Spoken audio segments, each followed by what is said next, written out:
Hello, hello. Welcome to the place for offbeat health professionals who have bravely swapped their healthcare hats for non-clinical creative caps. I'm Caitlin, a psychologist turned copywriter, and this is Healers with Hustles.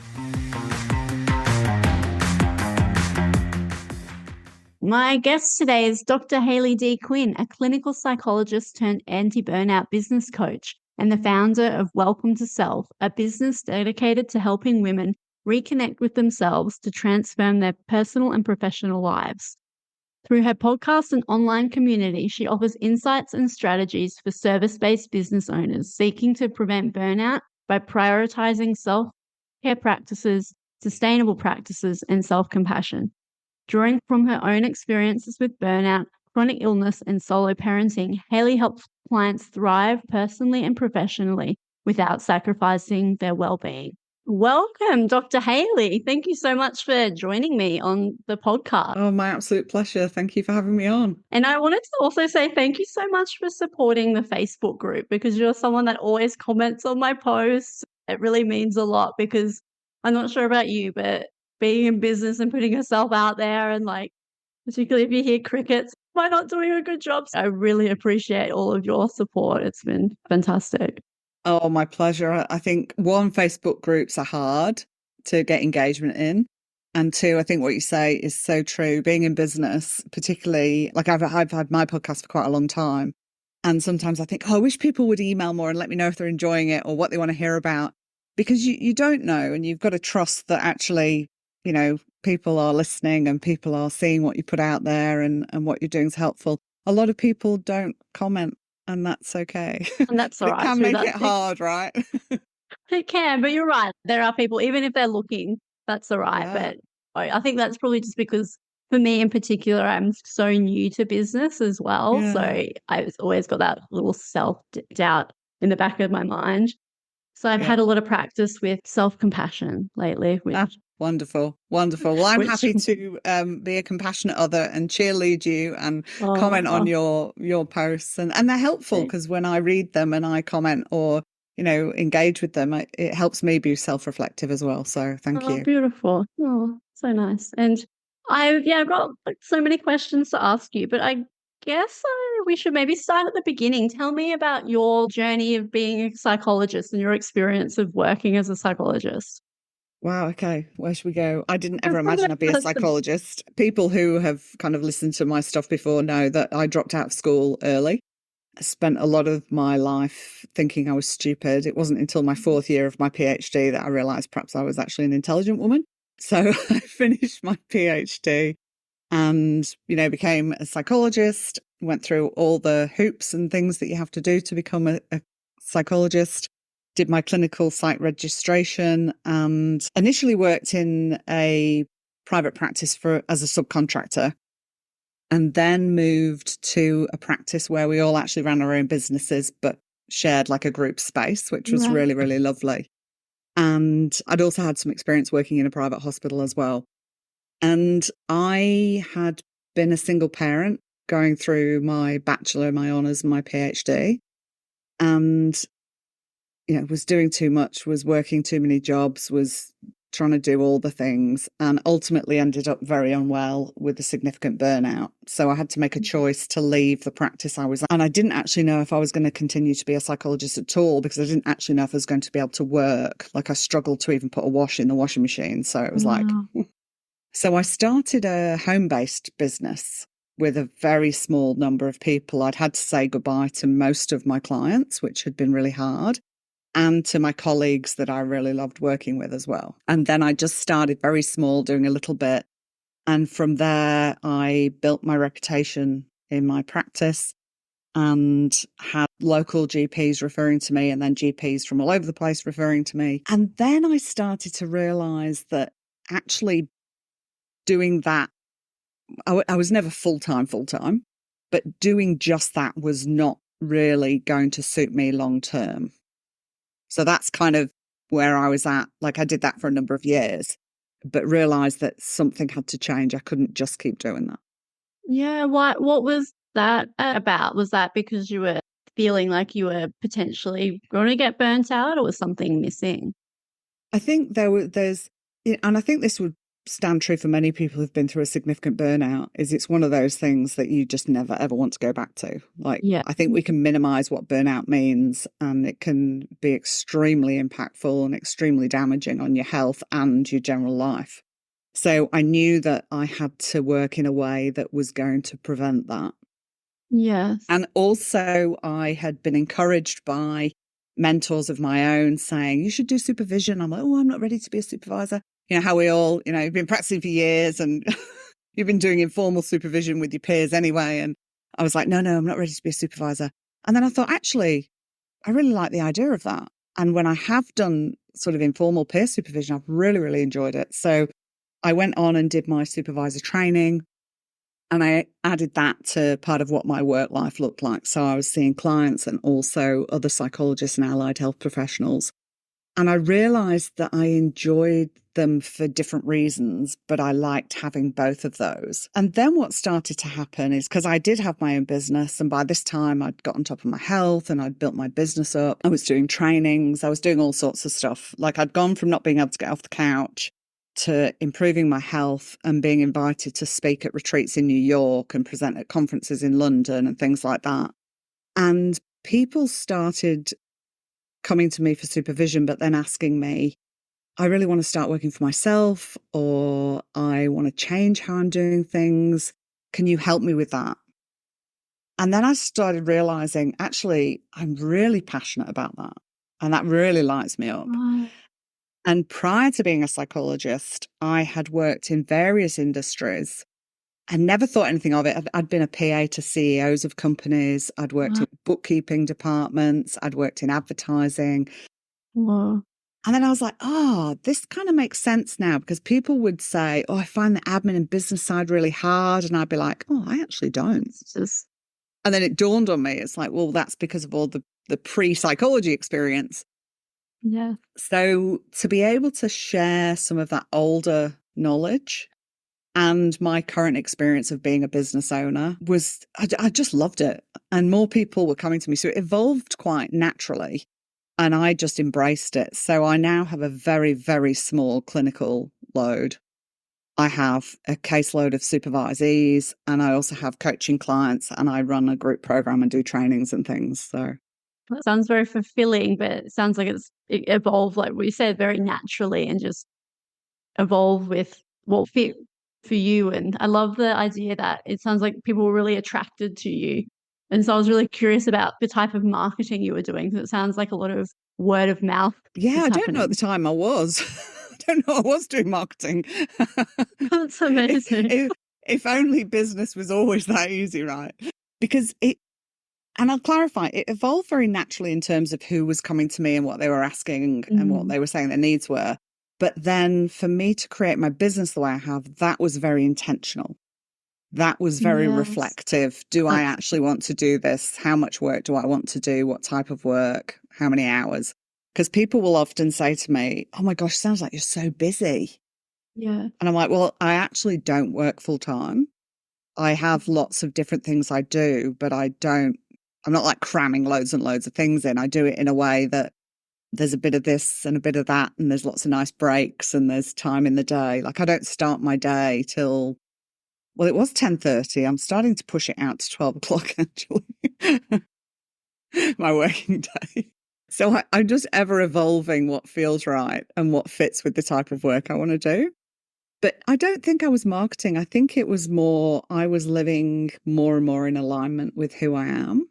Yeah. And I was showing up on social media. I've had Instagram for a long time. And I guess I was posting stuff, but not in a way to market or attract business. I was just kind of posting things about my ideas or snippets of videos and things. And I think that was perhaps just modeling something that people actually were really wanting. Yeah, there was something in it that they saw and wanted to work with you.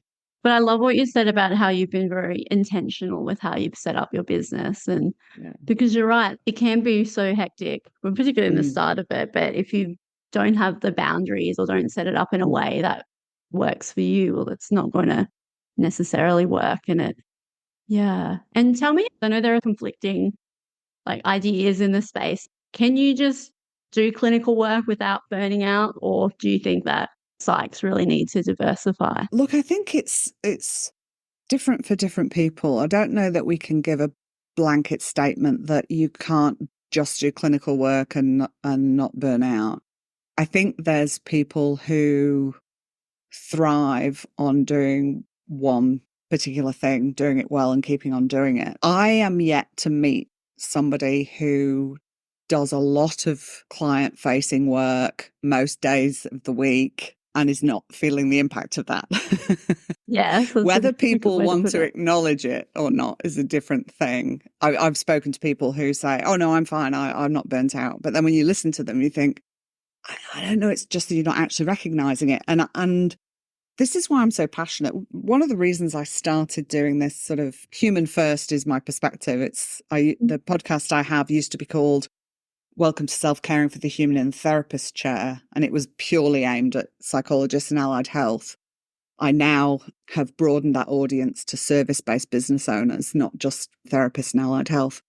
But the reason I started that, and I used to have a group during COVID as well, was because I'd be at trainings or listening to people and hearing them talk about the work that they went into because they really wanted to make impact and be of service to people, and they were loving it. But all the impact that it was having on them, and that they just weren't really seeing it, that, not taking a break even to have lunch or skipping going to the toilet because they're running over sessions and then trying to get into the next person without keeping them waiting. And I'd think, if somebody in the waiting room can't wait for 1 or 2 minutes so you can go to the toilet, something is really, really wrong there, right? So I'm really passionate about people realizing that you can be professional, you can be ethical, you can provide amazing service, you can create wonderful impact in the world whilst holding yourself in mind and taking care of your own well-being first. That's beautiful. And it's such an important thing. But it can kind of fall by the wayside, right? Because we're in the business profession of helping people. And I think sometimes people get confused. That doesn't mean you've got to self-sacrifice to help other people. And I had a caseload of people. I got really sick and I actually had to end therapy with a number of people. Now, they found other psychologists, they get the treatment they need, but was that ideal for them? No, not at all. And it left me feeling absolutely awful. Yeah. Because I had no choice. I had to say, I literally cannot physically keep coming to work and doing this. So if we take care of ourselves, we can actually take better care of the people that we're seeing, and we can do that for longer. So I think in answer to your question, I don't think there's a blanket, can people do it? I think it's really important that we get to know ourselves and we understand what impact, whether positive or negative, something has on us. And maybe somebody could be seeing quite a few clients in a day, more days than not.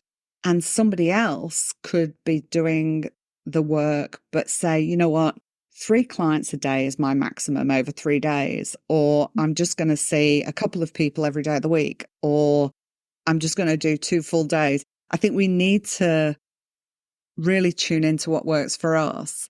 And for me, I'm late identified autistic ADHD. I now understand why it is I can't do the same thing over and over and over again. Like the autistic part of me is like, yeah, cool, let's do that. And then the ADHD part's like, give me some variety. So for me, having a number of different things in my business is just fantastic. I love it. Yeah, so I think it's about knowing ourselves. Yeah, I'm glad that you said that. Again, I think that's going to be a theme of this podcast. I totally agree that it's all about knowing yourself and having that awareness, but then doing something with that awareness and modifying how we practice, not just being like, oh yeah, that's how I probably should do things, but I'm going to do what everyone else is doing and see however many clients jam-pack my days. That can be the really hard part. I think one, because particularly as we're sort of talking about psychologists, allied health in this, one is there seems to be some particular beliefs within the profession of how things should be done. There are things that happen in training or for provisional psychologists that seem to set up this expectation of how things should be done. So I think there's that side of it, which makes it hard for people to say, well, I'm not going to do that. I'm going to go against what that is and do it my own way. But I also think it's hard from a personal level of actually stepping out and saying, well, I'm going to be different, Yeah. and it's not always that well received. I've been really fortunate, to be honest, but I hear lots of stories from other people where they're not getting great feedback from people. I'm really fortunate with the people in my life. Or maybe I just don't listen to people that are trying to be negative about my life, because it's like, you don't have to live my life, I do. So I'm actually going to pay attention to me first. But I've had a lot of support in how I'm doing things. But I think that can be really hard to say, I'm going to do it differently. And then all your own internal stories and that kind of shows up, and I'm not good enough, and I'm this or I'm that, or I don't deserve it, or whatever it is that shows up for you. There's so many components to it, aren't there? I never realized how much self-work I'd have to do becoming a psychologist. I'll become a psychologist, I'll help people, and it'll be great, but now I'm just like, whoa, yeah, listening to myself, which is a beautiful thing, but sometimes it's challenging because it means I've got to do something about it, and some days I'm like, no, I like being a little bit more ignorant sometimes, but I think, that journey of becoming a psychologist or any type of therapist is its own growth journey.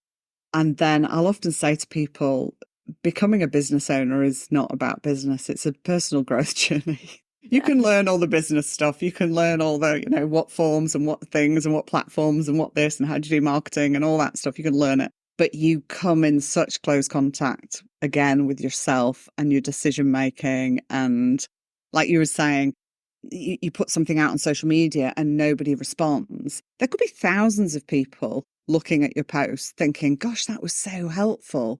But you might be lucky if 2 or 3 ever tell you that. So then you deal with that. If you've got anything, imposter syndrome, self-doubt, self-criticism, that's the time that it's all going to show up, right? And it's reminding ourselves that I need to be able to be with that. For me, it's like I need to be compassionate with myself, that while sometimes that might feel really, really difficult, I can be with myself in a way that was really helpful and nurturing. And I can't take it personally. And I can't know. I've had people contact me and say, I've been listening to your podcast for 2 years. I'd love to work with you. Like, oh, wow, okay. So somebody's listening then. someone's listening. So just my husband being nice. Oh, downloading and oh, lovely. But yeah, it's so right. And that's the thing, we've got to exactly like sit with ourselves and know ourselves, and how wonderful that you can help other people with that through all of your different offerings and programs. But tell me more about compassion and where your interest in that comes from and how you use it, and I guess how it impacts our life. Yeah. Well, that for me, growing up, that was not a concept that was in my mind. I was extremely self-critical and very detached from myself. And I was at university, single mum. I think I'd just gone into postgrad, and I came across a copy of Christopher Germer's The Mindful Path to Self-Compassion book. And I can remember reading it and then kind of putting it down and getting on with being really busy and doing too much and, being on the path to burnout without realizing it. But I didn't really take it all in. Like, obviously I'd read it and there was things about it that I found interesting. But it was I think it was 2013, I was at a conference in Sydney, and Professor Paul Gilbert, who's the founder of Compassion Focused Therapy, and Dr. Dennis Tersch, who runs the Compassionate Mind Institute in New York. I think that's what they call it. Sorry, Dennis, if it's not. They were doing a 2-day workshop, I think it was. And one, they were really funny, and I was just found it very engaging as training, because not all training is, right? And it just started to really resonate with me. They were talking about compassion focused therapy. And then I, as we do as therapists, decided I'd done a lot of training in acceptance and commitment therapy. I'd found that really helpful in terms of values work and present moment and mindfulness and everything. But I was looking for something else. And I really resonated with CFT, compassion focused therapy. So I started doing more and more training, and I attended trainings of Paul's and all the people that are doing some wonderful training, Russell Coates, Deborah Lee, lots of people. And I just loved it. And the more that I was learning about it, it's very much a framework that it's best embodied and kind of delivered from the inside out. And it was just so profound for me that you could develop this part of yourself that was actually nice to you, and was supportive and encouraging. And so I was at a training with Dennis in Byron Bay, and he was asking for volunteers to do a real play. And I was really quite unwell at the time. I'd gone down there despite feeling really unwell. And I thought, do you know what? I'm going to volunteer for this real play, and I'm going to use my health issue. So we did a chair work exercise, and in one chair was my self-critic. One chair was my anxious self, and in the other chair, my compassionate self. And it really came home to me how brutal my self-critic was and how anxious I was about my health, about how I might not be able to work anymore. I had met my now husband a little while before that, and lots of anxiety around he won't want to be with me because I can't do anything and I'm useless. And there was just all this awful stories. And then during that exercise, I moved into the compassionate self chair. And I had this experience where I really felt like I'd met myself for the first time. It was really, really profound for me and completely changed the trajectory of the relationship I've got with myself and the work I do. And as I connected, I had this really, really deep sense of knowing that I am enough. I am lovable. I am worthwhile, no matter what I'm doing, no matter what's going on in my life, whether I'm working or not, whether I'm well or not. That stuff doesn't matter. I am a lovable, worthwhile human being. And I've always been enough. I just didn't know it. And as I connected, I literally just was sat there with my eyes closed, forgetting I was in a room full of people in a training, as you do, and just said, oh, welcome to self. And I actually went on to name my business that as well. So for me to see and feel that shift in how different life looks when you change the relationship with yourself and when you bring compassion to your life, not just to everybody else, because I was very good at that. Wow. But receiving compassion from others and giving it to myself I wasn't great at that at all. Because I went through that experience and I lived that and I've seen that, I'm just so passionate about passing that on to other people. Why would I not be? It's like, and I love it. And I love talking about it. And I love it. I love it. So what a gift. When you're there telling your story, it gave me goosebumps. Yeah, welcome to self. How beautiful. What was that like after then? Did you really change how you did things, or was it kind of a slow process? Yeah, it wasn't a magical, I left Byron Bay and my life became wonderful. But I did things like started to ask for more help around my health. I'd kind of given up on looking for help with my health because unfortunately, like many women, particularly with chronic illness, you can spend years trying to get answers. And I'd kind of given up. And then my self-critic had got me to a place where it's like, well, you're not worth it anyway, so you might as well give up. So I started explorations again. I started doing things differently. I improved my health, started really thinking about my work and what I wanted to do. And then as I did that, opportunities started coming. And like I say, I was invited on to the committee for Compassionate Mind Australia. I became president of that.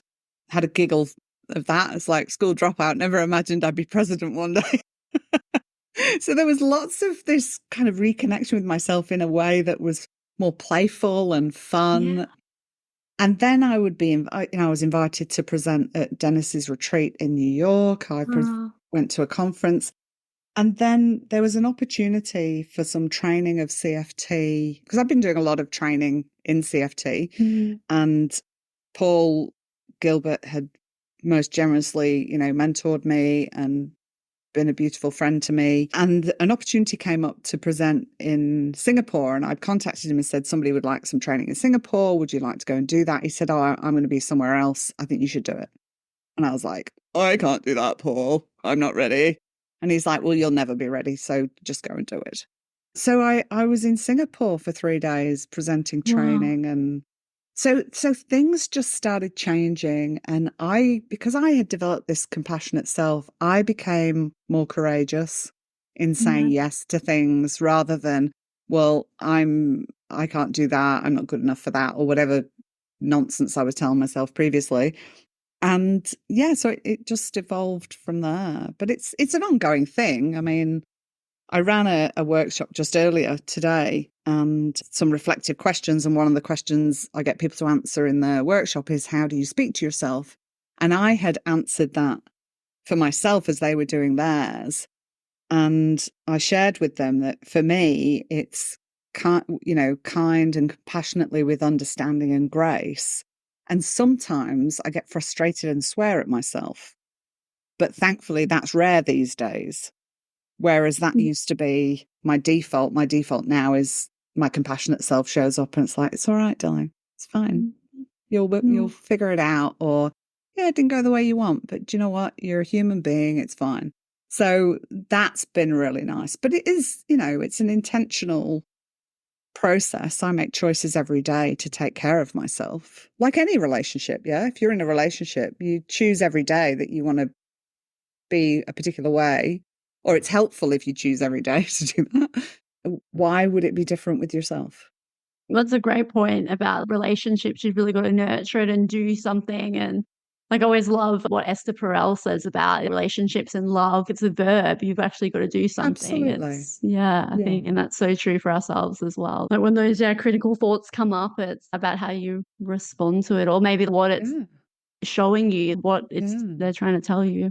Yeah. I mean, if you said to your partner or your friend or your parent or child or whoever every day, oh, you're a bit of an idiot, aren't you? You're a bit of an idiot. It's like, oh, who cares? Oh, whatever, whatever. Like they'd be like, don't know about, don't know about Yeah, this. to be like, sure about this. Yeah. Yeah. So I think it's important that we treat ourselves the way we do speak to and treat people that we love. Absolutely. And that even that is so revolutionary about how we speak to ourselves for some people, I should imagine. Mm. That awareness, oh, actually, I do speak to myself differently. Yeah. How incredible. And I had a thought, what are your favorite questions to ask your coaching clients or your business clients? Oh gosh, That's a that's really big interesting. question. It's a big question, isn't it? I guess it would depend on what it is we're working on. But one of the things I would probably say quite frequently is, so is that what you want? Yes, You know, I like that. when you think about doing that, how does it feel in your body? Well, one of the things, and I think I did a post on this, when you kind of come up with a decision in your mind or think about doing something, does it make you breathe in or breathe out? Because I think sometimes when we make decisions, it's like, oh my goodness. And and then if it makes you breathe in, just check, is this just an initial kind of anxiety, like go present a 3-day workshop in Singapore? I'm sure I Mm. breathed in at that point. But then how can you be with yourself to see, is this actually something that I'm not meant to be doing, that's not aligned for me? Or is this just fear because I don't think I'm good enough or whatever story's showing up, and then you can make a different choice? Or do you make the decision and then it's this kind of out breath of like, it just feels freeing or Yeah. lighter or gives you that opportunity to exhale. That for me has become a little bit, I tune in then when I make decisions. Yeah, I love that you said that. I was actually just talking to a friend of mine who's made a really big decision in their business, but they said, Caitlin, I knew it was the right thing because as soon as I made it, I just had that, like exactly what you said, that exhale and that just like sense Yeah. of relief flooding me. And so I think that's such a great point that you make there. But in terms of how you've restructured your work on being intentional with your business, what's the favorite thing about how you work now? I think the flexibility for me, one, I can work from anywhere because I don't do any face to face anymore. Will I ever go back to that? Who knows? Maybe one day. But at the moment, all the stuff I do is online, so I can literally work anywhere. And I have family overseas, so at some point, if I wanted to go and visit overseas, I can still be running my business. I I used to start at 9 o'clock or 9:15 in the morning, and I had noticed that I just felt I could feel my nervous system. And I think this is the benefit of getting to know yourself really well and having regular check-ins, because I'd started to notice in the mornings that my nervous system was getting quite activated. And I was working from home, so it's not like I had a big commute or anything, but I still was feeling like I've got to get online by 9:15. And I didn't like it. My body didn't like it. My mind didn't like it. So I was like, okay, what can I do about that? Oh, I work for myself. I could change the time I work. So I did. I spoke to some clients and I asked if they were able to move their appointment to a different time. And I was in myself knew that if that was not going to be okay for people who were already booked, I would just wait until there were no bookings and I just wouldn't book anyone in those spots. I think pretty much everybody was like, yeah, no, that suits me fine. So I started working at 10:30. I'm currently in the process of recognizing that I really do like slow mornings. And I'm contemplating taking out my 10:30, starting at 12 and working a bit later maybe. So I'm still playing around with that one at the moment. So I love the flexibility and the permission giving that I give myself. And I love the variety. I find that I can meet a lot of my needs in terms of some structure, some creativity, being connected with different types of people in different contexts, different types of trainings even. Like obviously my psychology training is, it's quite structured in the types of things we need to do. My business stuff, I can just go, I'm going to go learn more about that. Or I'm going to try and understand that better. I've met some amazing, amazing people since diversifying my work, which has been a real blessing, and have met a lot of neurodivergent women in the business ownership, entrepreneurship space, which as a late identified neurodivergent woman, that has been really brilliant. So tell me about that, about being late identifying and what you noticed in yourself or how that came to be, to question that. That was, well, I was working as a psychologist and as a supervisor. Obviously, there's more and more information coming out now. So I think a lot of people in the profession, not everybody, but a lot of people in the profession are updating their knowledge around that, as I was. And I would be talking with clients and thinking, okay, this, it's not my area of expertise, so I need to send them somewhere else. So I'd send people for an assessment or suggest they went for an assessment. That seemed to fit with them. I was supervising people, and then I'd be listening to supervisees and I'd be asking questions of, have you considered it could be neurodivergence? So this was all starting to pop up. And then one day at home, I was like, all these things that I'm saying to clients or supervisees are all things that, or a lot of the things that I actually recognize in myself as well. And then I took a look around at the sort of relationships that had started to come into my life that I found very easy and enjoyable. And I realized that they were neurodivergent women. And I had other colleagues who were kind of talking about their experience. So I'd ask somebody, could you give me a recommendation for someone? Because as we know, when you are in the field, it's hard to find somebody you would recommend that you don't know and you can't see them. So I went and had an assessment, and that came out, tick, tick, tick. And that was interesting. It was December of 2022. So 18 months now. And I think I was on another podcast the other day and spoke about it publicly for the first time. Oh, wow. I had kept a bit of a journal for myself because there was such mixed feelings of relief and like, oh my gosh, I used to think I'd been dropped off on the wrong planet and now I realise I have. Wow. But then there was so much grief, and I think lots of people who have this late identification can resonate that there's so many feelings and a process to go through.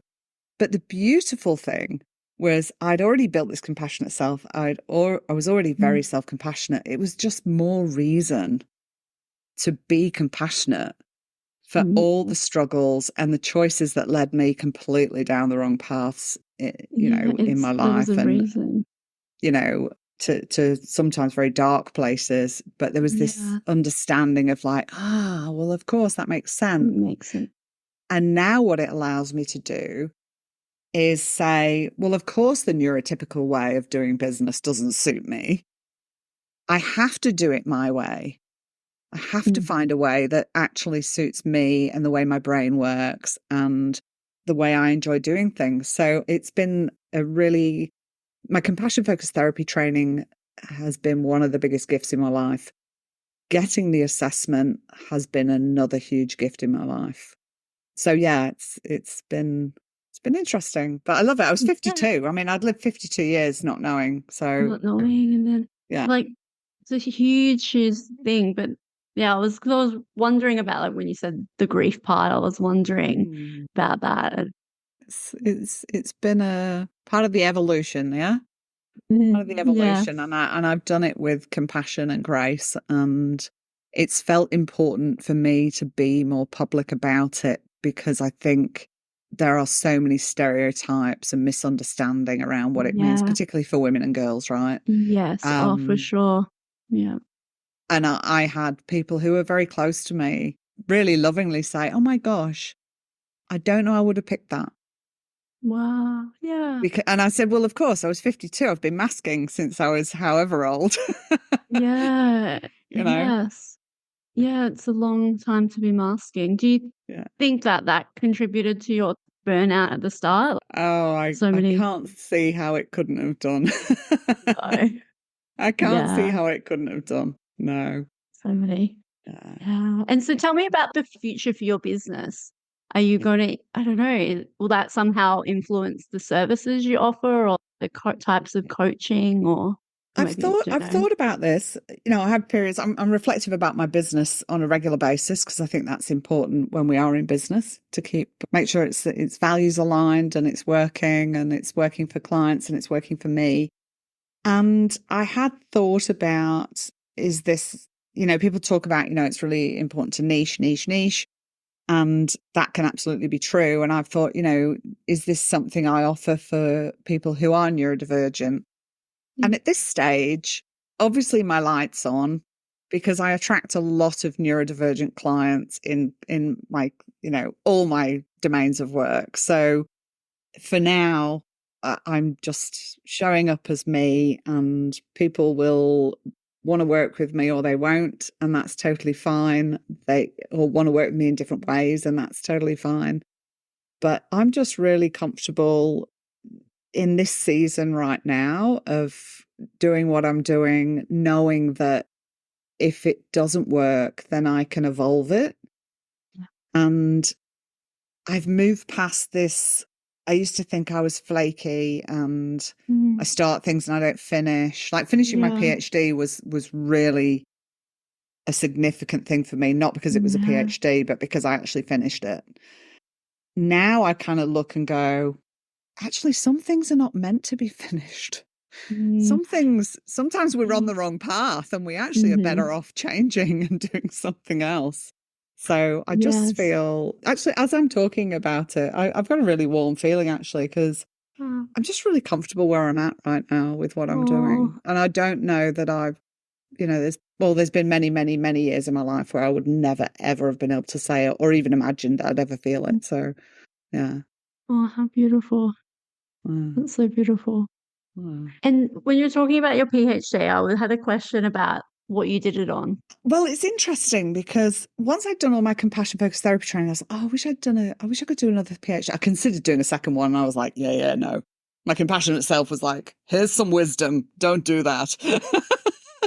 But I thought, I wish I'd done something in compassion.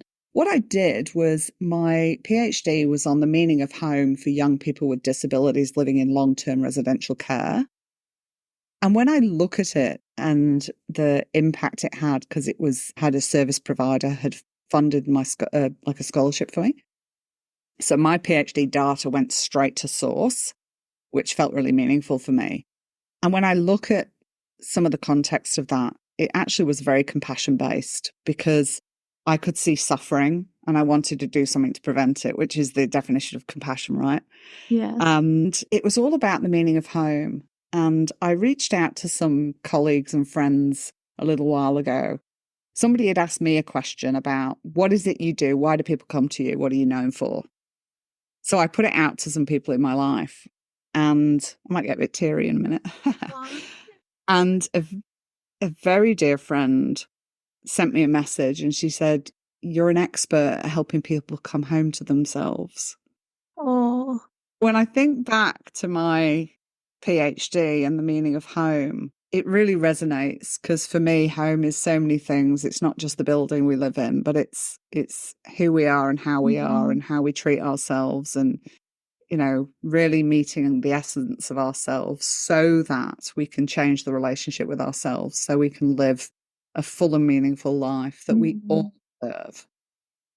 yes. Oh, wow. I feel a bit teary you No. saying that because it's, yeah, I really feel that. And it's so important. Like you said, a meaningful life. But it sounds like that compassion has always been there for you, maybe looking back, but now it all makes sense. As Jack Cornfield says, if compassion does not include yourself, it's incomplete. So, I like that. I want to write that down.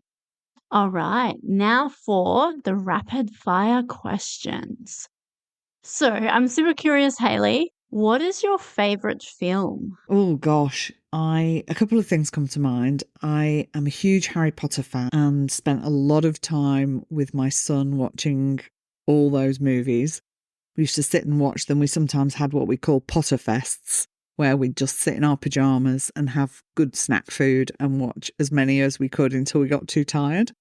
And my characters that I really love in those movies are Hermione and Luna and Hagrid. They are probably the first that come to mind. The other one is also related to my son, is a tradition every year on Christmas Eve. We watch Shrek the Halls, and that's just become a thing now that we've done for, gosh, probably about 15 years. I don't even know how old the movie is, but whenever it came out, we've been watching it every year. Oh, wow. That sounds like such a beautiful tradition with your son. Heck yeah. Harry Potter films, they're different from the books, but I have a soft spot for sure for Harry Potter films and definitely Shrek. Shrek the Halls. I don't know if I've seen Shrek the Halls. Hmm. I'll have to have a, I don't think I have. So that's another one to add to the list. And now, what is a concert that you'll never forget? Gosh, a lot of the stuff comes back to my son. So he had wanted to go to a concert. I had thought really carefully about what would be a good concert for him to go to. You know, a band. He was only young. I can't remember how old, but he was quite young. So I didn't want it to be too full on or, you know, anything inappropriate. Anyway, the Script were coming out to Brisbane and I went with my son and a friend of mine. I thought this is going to be fantastic. And the support band was Tiny Temper. And he came out on stage and the first words out of his mouth were, "Yo, mofo." 3 times in full. And I just looked at my friend and looked at my son and was just laughing to myself, thinking, you can plan things as carefully as you want, but you've always got to expect the unexpected. Oh no, that's you're so right there with it. You can plan things carefully, but then anything goes at a concert. I feel like concerts are often a little loose, right?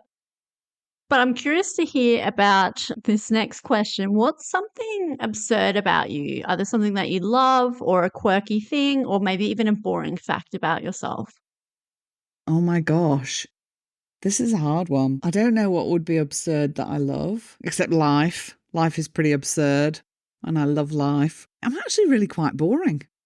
I have the same breakfast every day, pretty much, except maybe on weekends. But then I'll have the same breakfast on the weekend. And I really like routine. And yet there's part of me, probably because I'm autistic and ADHD, there's then part of me that likes to be spontaneous. But generally, I'm pretty boring.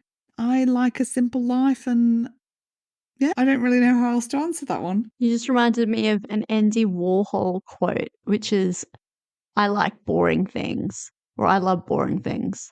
I'll have to double check that. I used to have it on a t-shirt because I'm with you there, Hayley. I think the boring things are often what's most fascinating in life. And so, yeah, I'm right there with you. I think it's a great answer.